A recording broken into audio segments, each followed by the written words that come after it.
Hello, everybody. What up? You getting our free pretzel We're going to rocks pick a up- little bit I today. don't remember these things. Yeah, books, dude. Am I Science. supposed to hear it too? What's up, Toddy? How you doing? No, but you might have just heard Twitch as I clicked on it to look at our dashboard, and somebody was having their. They were playing a game. Let's just put it that way. Nice. So, we have a couple things that we're going to tackle today. And I am currently trying to actually tackle turning off the pretzel. Ah, I found it. Sorry, tab problem there. I was trying to turn it down so I could actually talk and not be horribly confused. So, welcome to today's Twitch stream for the Trux application development that Christine and I are working on. And also learning about how Pretzel Rocks works, as you can see. Today, we are going to be covering how we set up our development environments by setting up our development environments. So far, and I'll show my desktop here for just a minute and give everybody a quick run up to where we are. So you're in... Yeah, there it goes. Okay. In a past episode, we got through various decisions, etc. We're using Vue.js. We kind of decided on doing some native script stuff, but we have done some homework and determined that it's a little bit more difficult than we originally intended. We got a repo out there with just the README, our initial Apache 2.0 license, and a basic git ignore file, which you can see right now as I bring it up. So we're ready to start building on this project. We have the repo there. We just need to get our development environments, our respective development environments up and running. So today, Christina is going to kick off and share her desktop and show us how she's going to set up her development environment. And then I will do the same. And we can see how different we're going to set up our environments. Yeah, so Sharon. All right. Guess I'll move that over here so I can see what we're looking at. Yep. Cool. Give me just a second. I'm going to get it centered for everybody to see also.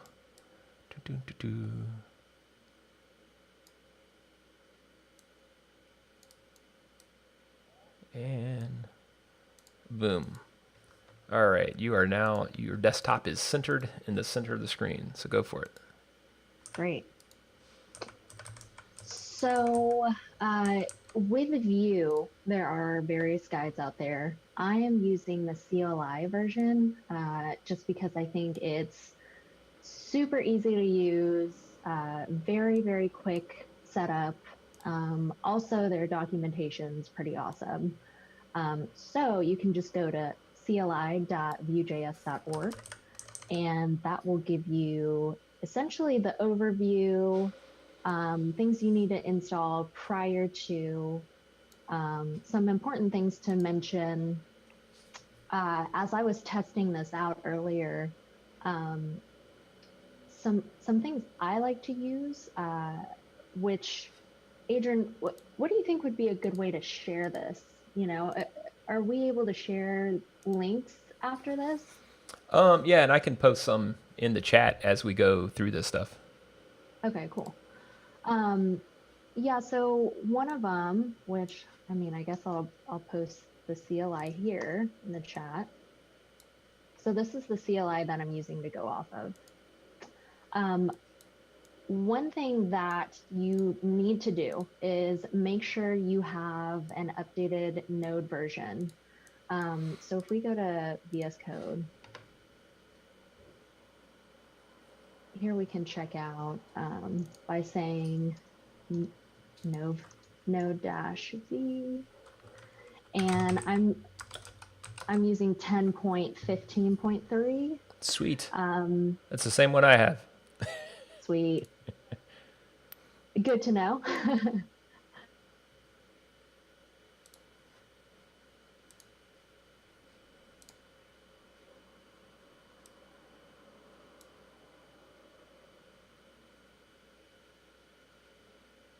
Hello?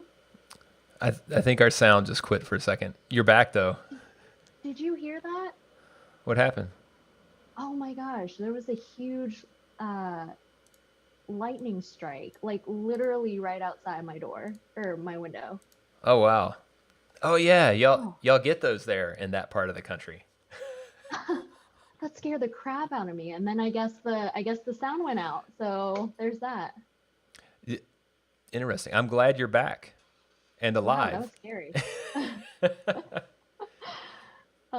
Anyways, hope my cat's okay. Yeah. um, so where was I? Oh yeah, so make sure your node version is up to date.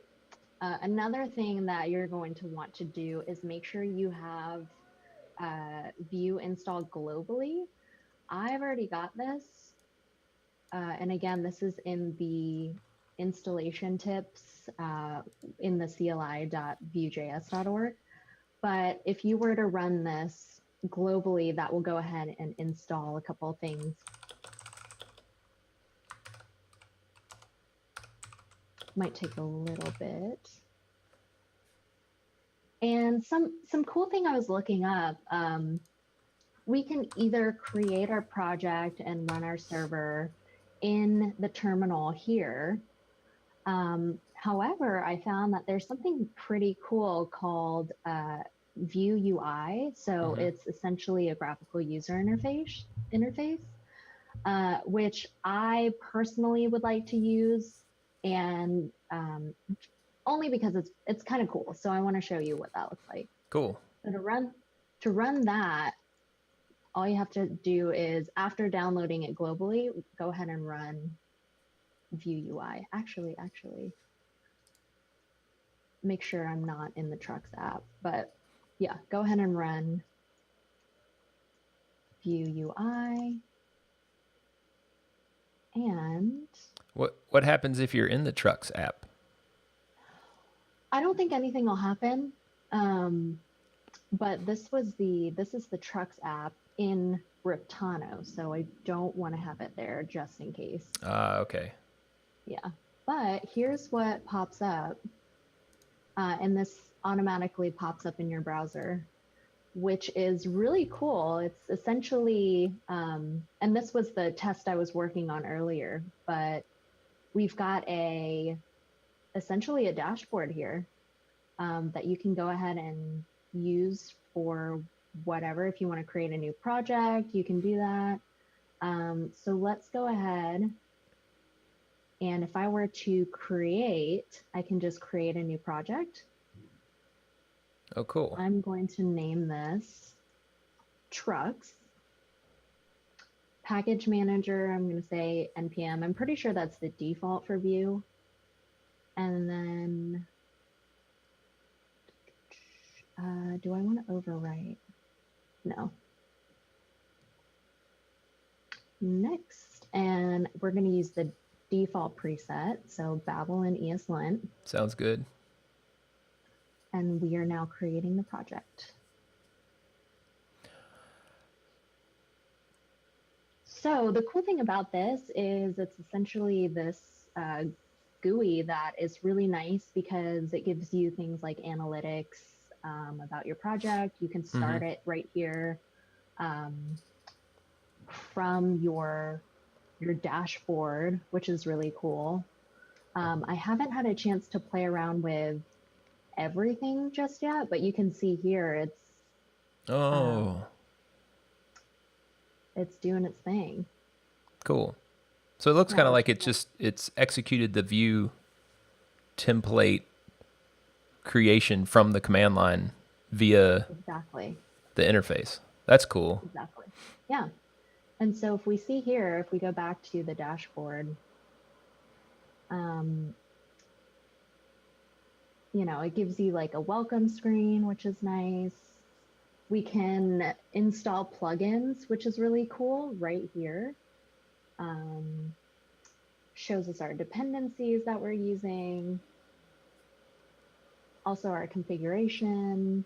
Oh, another helpful thing to have downloaded and that I recommend downloading is this Vue.js for Chrome DevTools. which I think if you just type in Vue.js dev tools, yeah, it's the second one here. So I'll go ahead and post that too. Oh yeah, I wonder if. And then the cool part, to go ahead and serve the project, all you've got to do, and this is the fun part, go ahead, if you click serve and run task,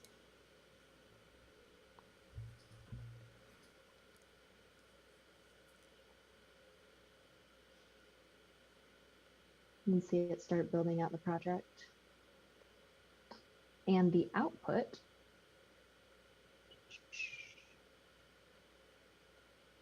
is localhost, I want to say it's 8080. Boom. Nice. Very nice. Yes. So this is how I would start it up, only because, well, for a few reasons. Number one, I really like that they have this dashboard here. To me, that's super useful, especially the more we get to coding, especially as a team. Being able to see these, I think, is only going to be more helpful in terms of speed status. You know, hey, here are the assets that we're using, dependencies. As far as like the build time and everything, it's, you know, you can pretty much do everything here using this interface, which I think is super useful. Again, I haven't really had a chance to play around with everything, but I think it's great, especially for everything that they give you. So when you created that project just now, yeah, where did it put it in a directory directly beside the Trux app repo that you have? Let us see. So I downloaded it on the desktop, but I don't know if that's a good question. Where did it go? Because there was Trux test right there. Yeah, I named it Trux. Yeah, I named this one Trux. So I'm wondering if it overwrote it. I'm not sure. And just like put the files in there. Mm-hmm. It might have done that. Yeah, generating readme.md. That's pretty cool though. I like that. Yeah, it's not as quick as using the terminal, but again, you know, if you're a visual person like I am, it's pretty nice to see all these stats. Yeah, I was gonna say it's not that much slower either though. Right. Yeah. The overall build time isn't extraordinarily fast. Period. So yeah. I don't know. It seems like a good way to start the project. I was gonna say if you want to go ahead and you know, create a default and just push it up to the main trunk. I mean that's good by me as far as that's concerned. Sweet. Yeah. Another thing I wanted to point out, let's see, we'll open up my test one that I did earlier. Oh, wow. I love watching other people use desktop environments and stuff to see how they do things. You just dragged and dropped a thing. I had no idea you could do that. Wow, really? I'm very keyboard focused. Yeah. And thus I usually open a terminal and I try to stay in a terminal as much as possible or directly in the editor that I'm writing code in, right? So the fact that you could drag a folder and drop it into Visual Studio Code, I would have never discovered that without watching you do it just now. Wow, that's like it, you know. Yeah, I could do that in the terminal, but this is just so much quicker. Yeah, especially when you don't have that directory open in the terminal. You have to go to it and then write like code dot or whatever. It's quick if you're, which I like. Yeah, it's a great feature to have in addition to that, but it's also nice to know if you're in some convoluted path and you want to open that path in Visual Studio Code, dragging it and dropping it in there is a super quick way versus, CD something slash something slash something slash something slash blah, blah, blah. And then you get there. Just drag it over there. Exactly. Boop. What's up? Yeah. That's pretty cool. Yeah. I've been productive today. I can go home now.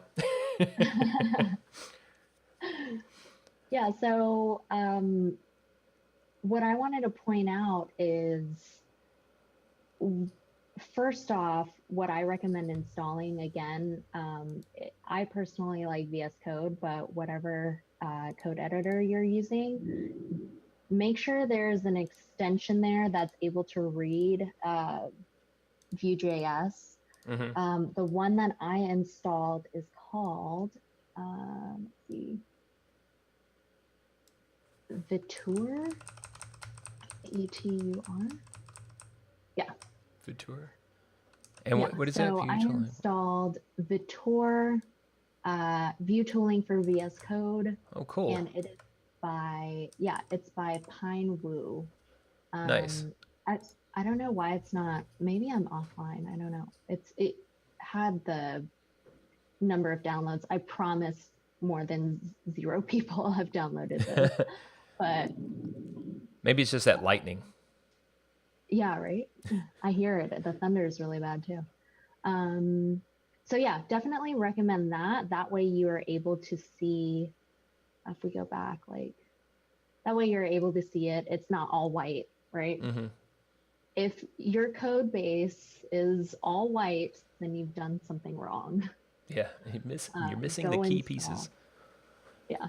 Cool. So this is cool. And I guess we can now switch over to you, unless you want me to go through sort of like the, what we're looking at here.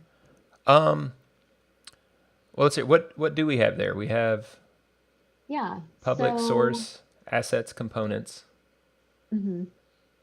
Yeah, so the index, right? This is, since it's all a single page application, this is what is being rendered. So you can see the div ID app here. Okay. That is what's being called in here, the main.js file. And you see here we're creating a new instance. Do you hear that thunder? That's impressive. Wow. Yeah.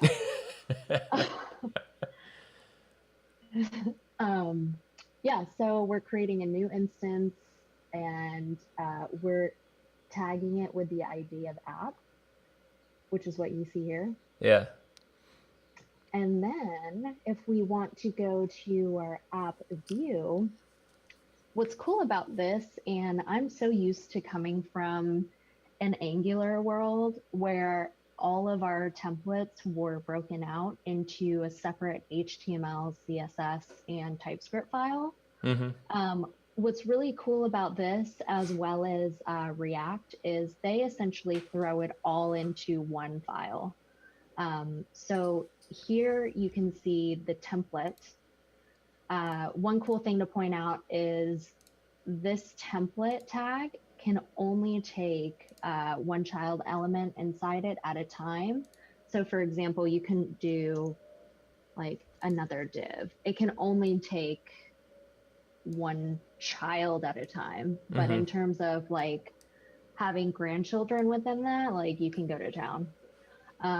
Cool. Yeah. In terms of, then you've got your script here, and then you've got your styles, and it's all on one page, which is super nice.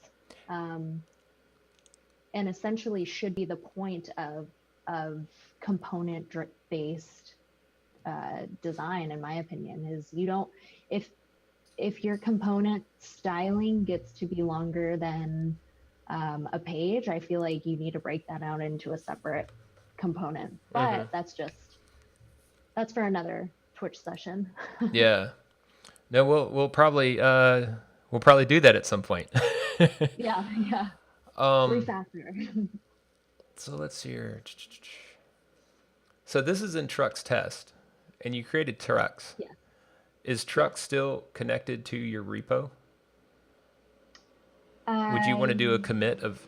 Can you do a commit of that code that it put together right there now? yeah, let me see. I think what I should have done originally was delete this folder, Mm-hmm. this Trux folder, and as I was creating my truck folder in the GUI, I should have enabled that little slider that said like, hey, delete or write over something with the same name. Right. So I'm gonna try that now and see what happens. Okay. Let's see. I'm gonna keep that. So let's try that again.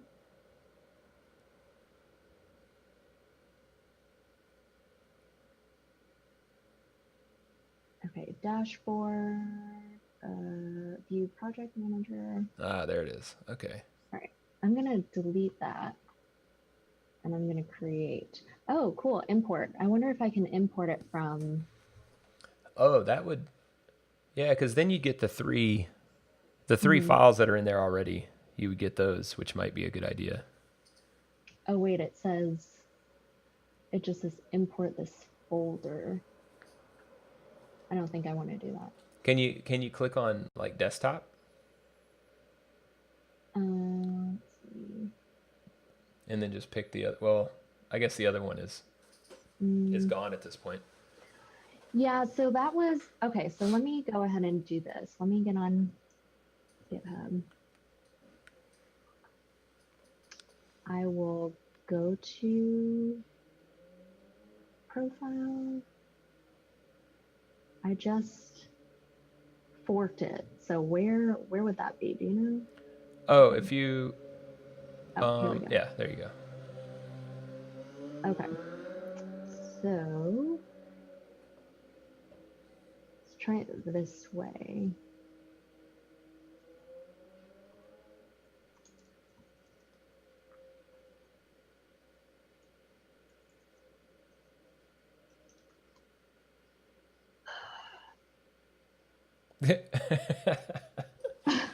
And then there's that command. What is the yeah? I hate that. Code. Okay. So I am glad they have that as an easily installable piece of Visual Studio Code now. I hated it when I had to remember to go find the path setting to go add to where it installed to add to the bash file. yeah, yeah. Well, what's annoying too is with this new computer, since like a new work laptop, Mm-hmm. I don't have any of my old preferences installed. Like I had to go and do that all over again, and Oh, I lost a lot of helpful things. there is a synchronization plugin for VS Code. Oh, damn. I might need to get with you on that after this. It is like a thunderstorm out. It is insane. Okay, what was I doing? I'm kind of Oh, yeah. envious. I So miss thunderstorms. really? Yeah, we don't get them here. I think I've seen Oh, one lightning and one thunder. I heard one thunder isn't it? in like the Isn't it last always 10 years. raining there though? Yeah, but it's like mist. It's a joke. Oh. Mm, Yeah, okay, so the real kicker is that it's overcast in Seattle. That's the thing that affects people. The rain is like it's barely noticeable. oh, okay. Okay, so I created it on my desktop, so it should be there. Trux. Yeah. Okay, so it doesn't say import, well, so I guess not. Um, Maybe I need to override it, yeah, I was gonna say do a clone to wherever you want the directory, and then do an override of it. Yes. So overwrite target folder if exists. Yeah, and I'm betting, I may be wrong, but I'm betting what it'll do is write the contents into the directory and not hopefully overwrite the things that we have there. Even if it does, though, since we're so early in the project, it won't be a big deal. Yeah. Okay, let me see.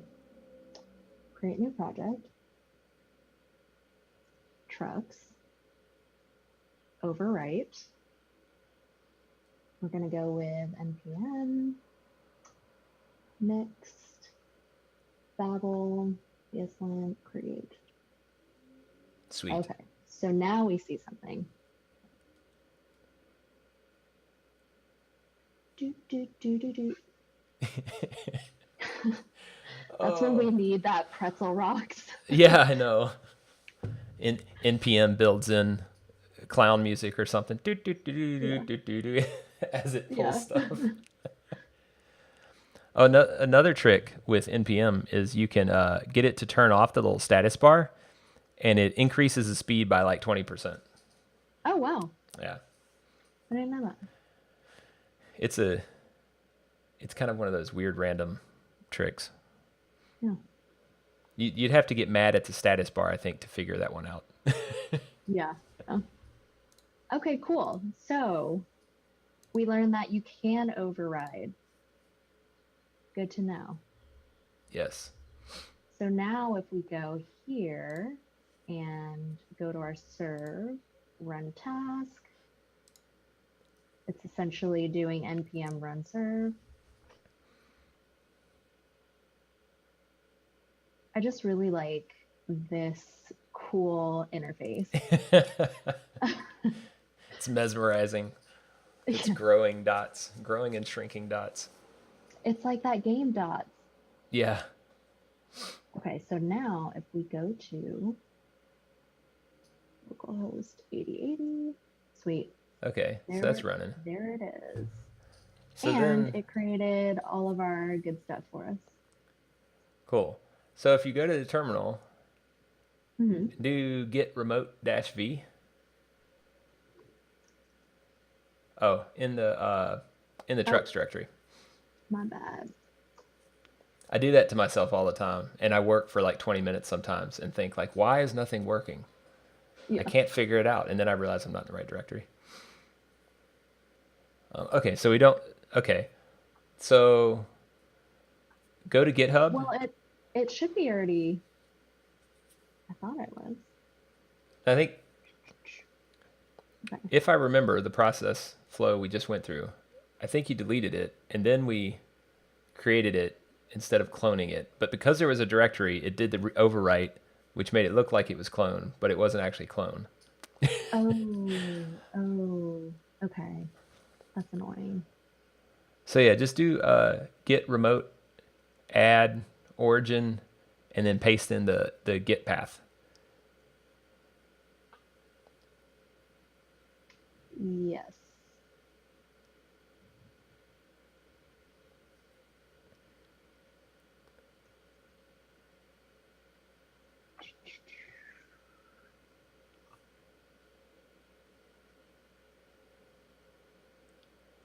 Yeah, and then Okay.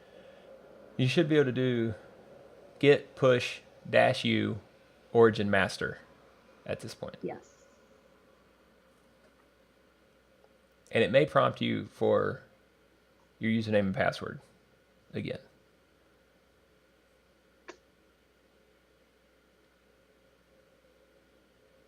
Ah, okay, cool. So do a git pull.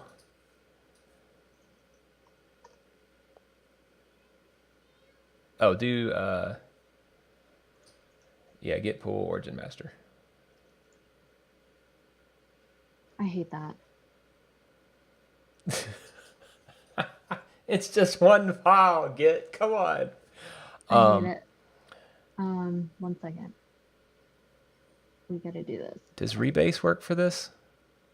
When it won't do the... Here we go.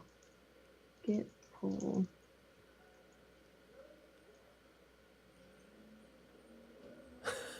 You've done this battle before. Yeah. Okay. So accept current. Oh, that's nice. I like that. Yeah. Sweet. Save. Okay, cool. So I think that's the only one, right? Was there a... Oh, it said the README. had a conflict. Good call. I don't know if anything is even. It's not very important in there, I don't think. Cool. Okay. Yeah.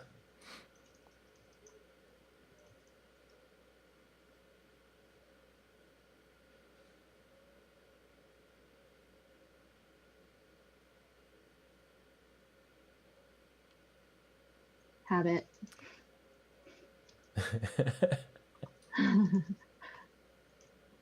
Uh-oh. Oh, what did it say?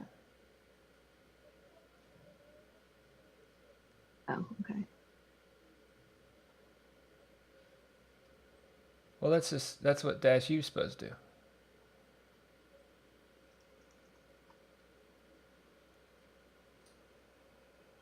Branch origin does not exist. Oh. Oh, origin master. Where?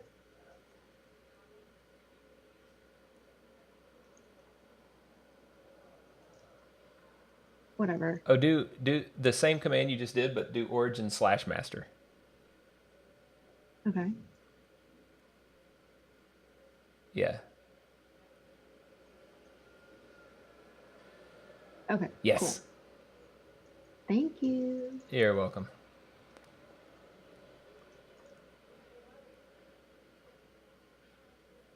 All right. Dun, da, da, da.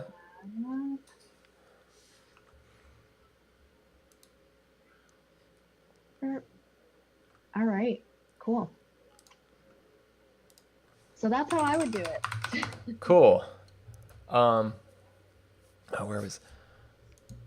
All right, I'm gonna. I will not Slack. I will post my repo. Cool.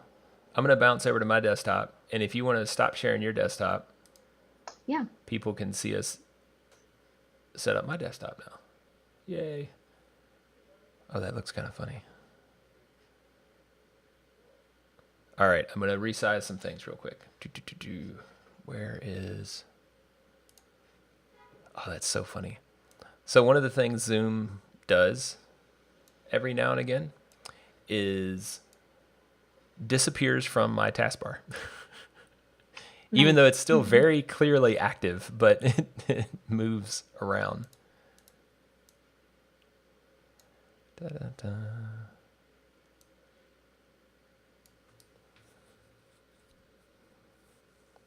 Oh. Just a second more.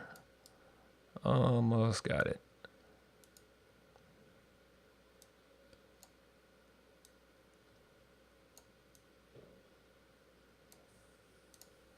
There we go. Okay. So,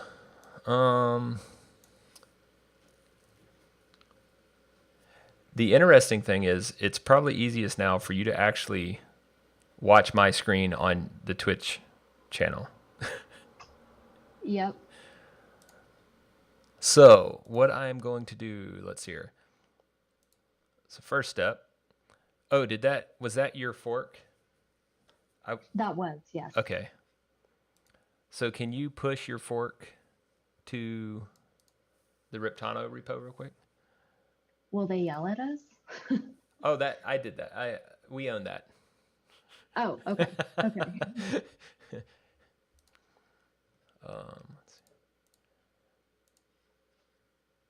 All right.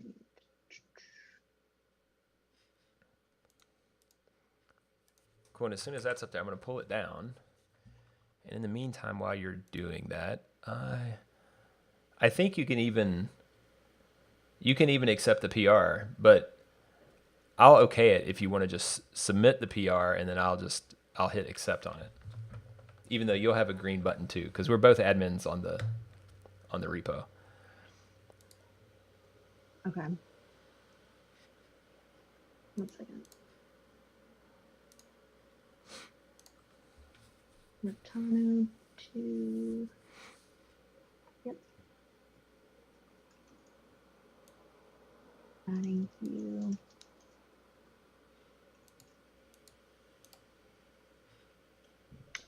Do we want this in master? Yep. Okay.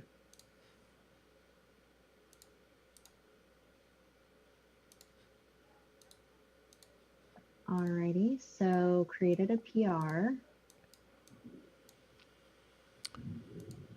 You want me to just merge it?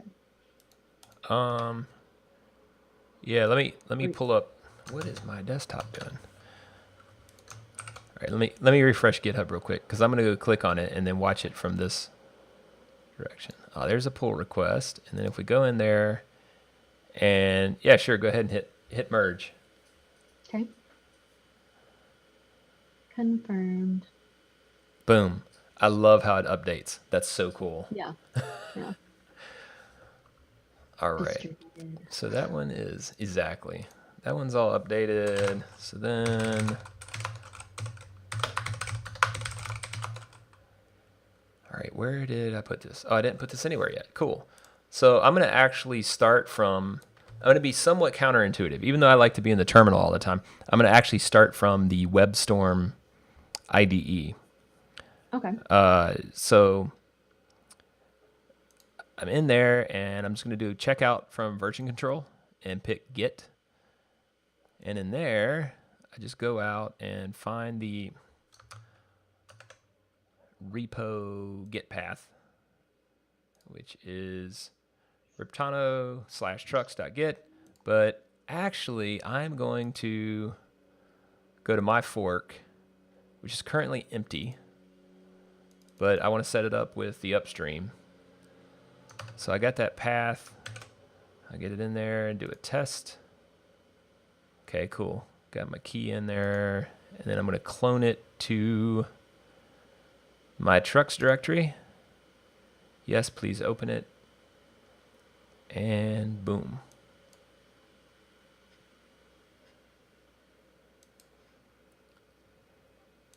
There we go. So the next thing I want to do is in my ID, I'm going to go into terminal and then look at my remotes, add upstream, and that will be the Riptano one.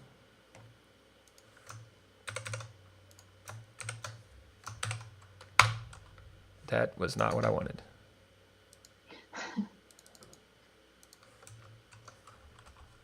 Git remote add upstream. Ah, there's the right path. I'm glad it messed up, then I didn't have to delete it and add it again. So now I got those, and then I'm also going to add your branch. Sweet. Oh, now, what's the easiest way to find your branch, actually? In the comments? I put it in the comments. I guess that would be, well, I could just put your name in too. Let's put Christina Beal. Oh, I think that was the easiest way. I don't know if there's a link that would send me to yours unless I went, yeah, like I would have to go through the commit history to find it. So it's here. Then I'll get your path, add that, and then that way I can look at any and all of them as I'm working through stuff. So git pull dash all stream Christina. Boom. Okay, cool. I got everything. So now in my current branch, which is master, I'm going to do a git. Wait, actually, what should I do? Let's see. I'm in. Oh, git pull upstream master. That should do it. Boom. There it is, all updated. So then I want to do, yes, run npm install. Can't find the package manager. My IDE can't find the package manager. That's just ridiculous. So let's see here. Yarn. It's not yarn. I know. I wonder why it's saying, I bet.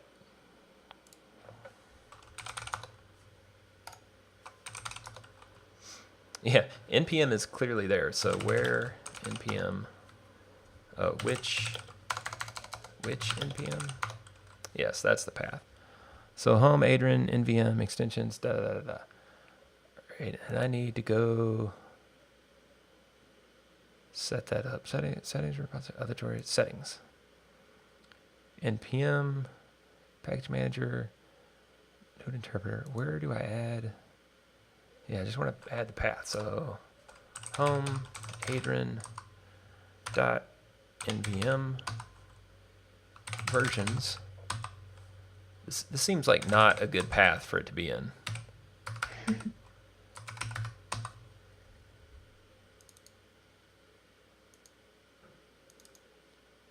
It's got to be in there somewhere. That's some cool title font you've got going on. Yeah, pretty crazy, huh? Oh. All right, so that should fix that. But anyway, so I want to set up a build in my IDE. Do you have to do that every time? Mm-mm. Once it's set up, it just runs. We're using npm start. Was that what it was? For what? For running the server? Yeah. npm run serve. npm run serve. Okay. Mm-hmm. What happened? It took my npm away. There it went. Okay. npm arguments run serve. I think.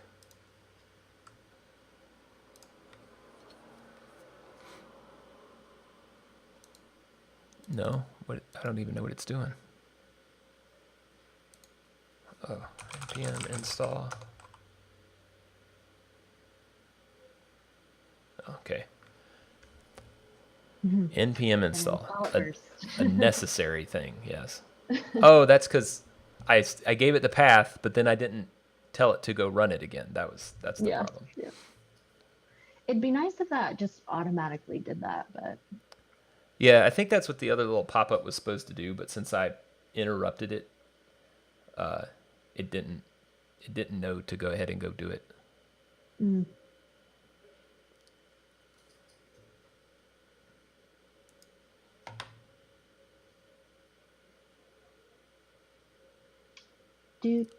No.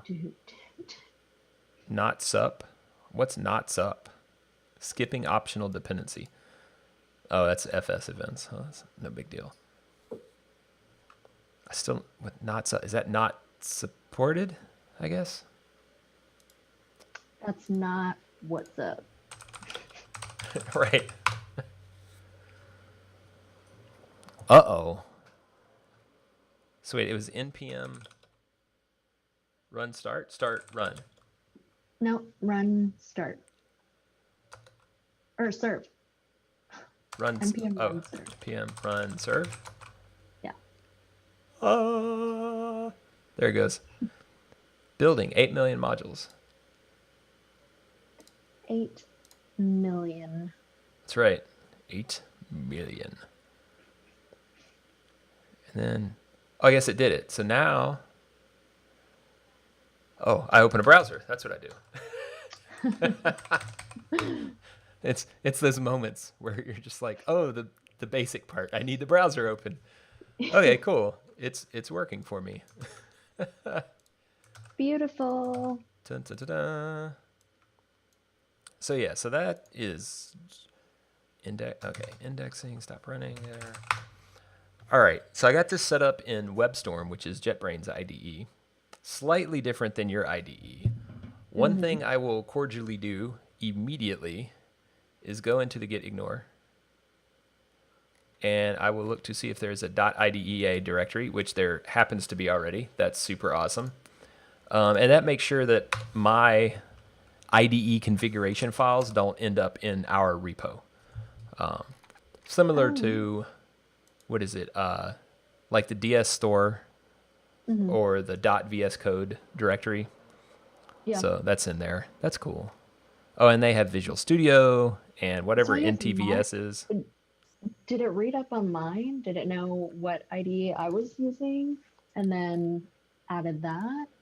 I think. And then it knew what yours was, so it added yours? Well, I think it went with the popular editors when you created the Vue.js project. I think. Okay. Because, well, for one, I didn't add these. However, maybe the template, which GitHub. Oh, actually, it was either the create there or when I originally created the GitHub project, because I did go down and select for the git ignore Node.js project. So, and it has a template for the git ignore, which would have had put all of these in there. So, and like most of these too, like the .idea, VS Code, SUO, SLN, all that stuff is Visual Studio, Visual Studio Code, and WebStorm, or any JetBrains editor for that matter. IntelliJ, WebStorm, Python, or whatever the other ones are. So I still don't know why my npm run serve doesn't work.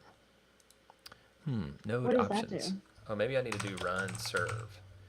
So the cool thing about this, no, that didn't work either. I don't know. I haven't set up one through this in a long time. So run. Oh, I still have it in arguments. So the thing about this build, if it ever works, is that it automatically hooks on debugging and all of that. So I can do variable watches.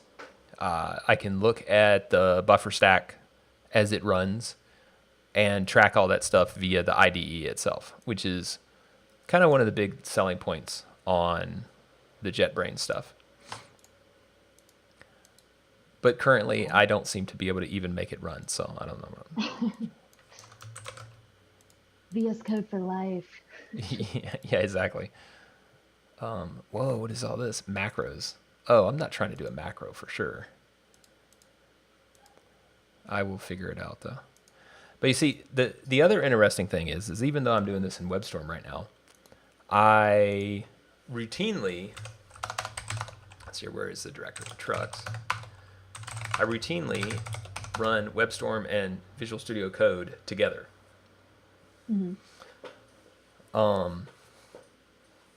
I'm not sure if it's because I'm slightly crazy or if it's that I'm just really obsessed with having the features of both. So what I usually do, and I'll show you real quick. So like, oh, that's some other stuff. Don't save right now. Like I'll open up Visual Studio Code like this, and let's say we are going to do, what's something that I could write right now? Hello world. Where is hello world? Can you go to definition here? Oh, it's right there. Okay. Is there something that calls a straight up function? It is go to What are you definition. trying to do? Oh, I'm trying to show one of the things. So I actually just learned that Visual Studio has go to definition. I didn't know it actually had that feature now. But let's hear. I'll show you in WebStorm some of the stuff that I like real quick and why I tend to use or have both open. One, most of these features I'm going to show you real quick. Like let's say I do function, not adduction, function, some function, params, like that, right? And then I'll say variable, some variable equals, wait, can you do that? Uh-oh, I'm getting my Go and my JavaScript conflated. Can you do an assignment in JavaScript where you just say like test, right? Something like that, where it's like var variable equals test in the one line. I think you can do that. Yeah. So what's funny is I'm getting like a 10-second lag. Yeah, I know. It's annoying. One of these days, Twitch will come up with a solution for this type of thing. Because like we're verbally speaking in real time, but there isn't an easy way for both of us to easily share our interface. The one thing that is cool though, have you used Visual Studio Code sharing? No. Haha. Okay. It's super rad. I'll show you this one thing real quick. And we may have to just do that next session, but it's an extremely cool feature. People can see, like, whoever's typing in it, you or me, it's more like our verbal conversation that's happening right now is the way it's done. Because we So both it's like open, real time. yeah, it's totally real time. We open up the editor and we just interact with the editor, but we're not actually sharing our screens. It's just sending the differences in text file back and forth. So it's like Oh, way lower bandwidth. And then we can do the video chat at the same time. So we can have video and converse and interact with code that way. So we'll probably do a lot of development that way. It's very, very that's easy. cool. Very, very awesome. Yeah. Yeah, so WebStorm does not do that, but I will show you some of the refactoring features at some point, especially once we get some code base, because it's pretty. The JetBrains stuff, they have some pretty hardcore refactoring, which is pretty neat. Like and some of it is the same as what Visual Studio Code has. Like you go in and say refactor, you can do a rename, same thing as in code.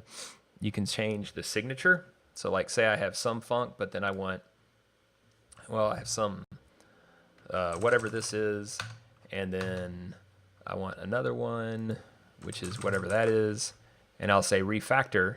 And what this does, like you can see the function signature there at the bottom. It gives you like a preview of it.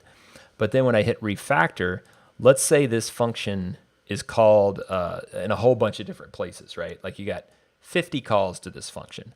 Well, it'll go out and look at all that code, introspect against that code, and determine like how many things you're going to break by adding the signature.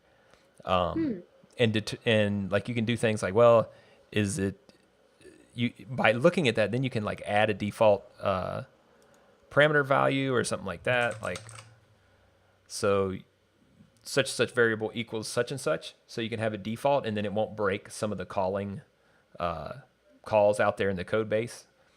So it's when you have to get into some really gnarly, especially existing code bases where you want to refactor, JetBrains has some awesome capabilities that makes life much less painful when you're trying to do that That's stuff. cool.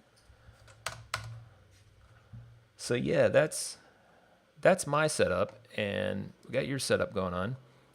So I think that covers the bases for this Yeah, one. getting started. Yeah. So the plugin though, I will show you this real quick. That's not the plugin button. This is the plugin button. It is called, yeah, so if you go look for live share, yeah. It should pop up on your screen in about 10 seconds. But yeah, Microsoft Visual Studio Live Share. Get that plug-in, and then we will be able to do all of the code sharing that we need to do. It'll be awesome. Okay, installing. Haha. Cool. And then we'll go through that and start writing some code next session. Sweet. And for now, on everybody's Twitch stream, we are going to disappear.